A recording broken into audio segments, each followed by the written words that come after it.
আমার খবর।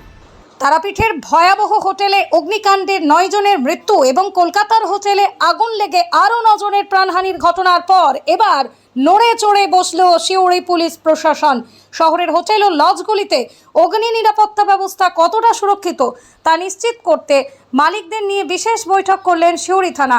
বৈঠকে উপস্থিত ছিলেন সিউড়ি থানার আইসি শৈলেন্দ্র মুখোপাধ্যায়। হোটেল ও লজ মালিকদের স্পষ্ট বার্তা দেওয়া হয়, প্রত্যেক প্রতিষ্ঠানে বৈধ ফায়ার সার্টিফিকেট থাকা বাধ্যতামূলক। কোনো বেআইনি, অসম্পূর্ণ বা ত্রুটিপূর্ণ নথি থাকলে দ্রুত তা সংশোধনের নির্দেশও দেওয়া হয়েছে। শুধু কাগজে কলমে সার্টিফিকেট থাকলেই চলবে না, হোটেলের অগ্নি নির্বাপন ব্যবস্থা, জরুরি বহির্গমন পথ, বৈদ্যুতিক সংযোগ এবং অন্যান্য নিরাপত্তা ব্যবস্থাও ঠিকঠাক রাখতে হবে বলেই জানানো হয়েছে। তারাপীঠের ঘটনার পুনরাবৃত্তি রুখতে প্রশাসনের তরফে হোটেলগুলির নিরাপত্তা ব্যবস্থা খতিয়ে দেখার উদ্যোগও শুরু হয়েছে। সিউড়িতে আর কোনো মর্মান্তিক অগ্নিকাণ্ডের ঘটনা নয়, এই লক্ষ্যেই এবার কড়া বার্তা পুলিশের। হোটেলে থাকা আবাসিক ও পর্যটকদের নিরাপত্তা নিয়ে কোনো রকম গাফিলতি বরদাস্ত করা হবে না বলেও সাফ জানিয়ে দেওয়া হয়েছে। আপনারা জানেন যে আমাদের জেলায় একটা তারাপীঠে একটা দুর্ঘটনা ঘটেছে এবং বাইরের রাজ্যের কয়েকজন পুণ্যার্থী মারা গিয়েছে।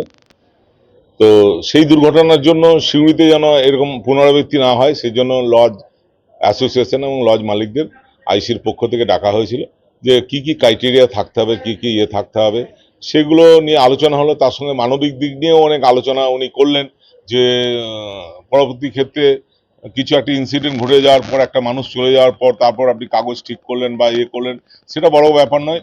যাতে একটা মানুষ সেকেন্ড হোম ভাবে, বাড়িটাকে ফার্স্ট হোম, যে লজে থাকবে সেটাকে সেকেন্ড হোম, এবং সেখানে যেন নিরাপত্তাটা ঠিক থাকে এবং ফায়ার সিস্টেম ঠিক থাকে, ইলেকট্রিসিটি লোড ঠিক থাকে, সমস্ত কিছু ঠিক থাকে। এবং উনি কিছু মানবিক আমাদের কথা শোনালেন বা মানবিক দিকগুলো বললেন বা কিভাবে আমরা চলবো, কিভাবে ব্যবসা হবে। লজ ওনার্স অ্যাসোসিয়েশন পক্ষের থেকে এসছি।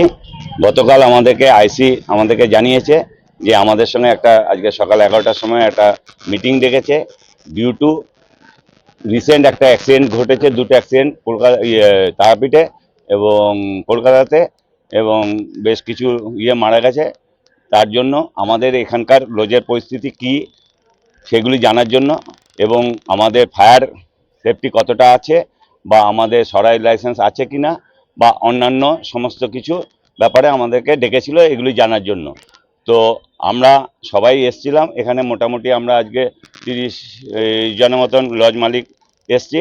এসে ওনার সঙ্গে আমরা বৈঠক করি এবং আমাদের বৈঠক খুবই ফলপ্রসূ হয়েছে এবং আইসি আমাদেরকে মানে খুব আন্তরিকতার সঙ্গে, আমরা একটা ভীতি প্রদর্শন করছিলাম যে কি হবে আমাদের ব্যবসাটা, কি করে আমরা করব। তো যাই হোক, আইসি আমাদেরকে খুব সুন্দরভাবে ব্যবসাটাকে কিভাবে সুন্দরভাবে পরিচালনা করা যায় আইন কানুন মেনে, সেটার জন্য আমাদেরকে উপদেশ দিয়েছে। এবং যাদেরকে ফায়ার লাইসেন্স আছে তাদের ঠিক আছে, আর যাদের নাই ফায়ার লাইসেন্স করা বা ইলেকট্রিসিটিটা ঠিক মতো করা এবং সমস্ত কিছু যেন সঠিক পদ্ধতিতে হয় সেই সম্বন্ধে আমাদেরকে উনি উপদেশ দিয়েছেন।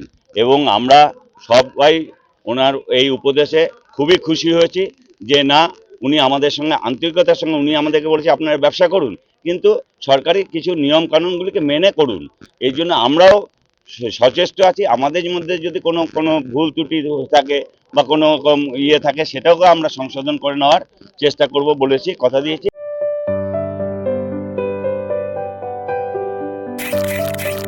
এখনই বুক করুন প্রকৃতির কোলে শান্তির এক অসাধারণ মুহূর্ত।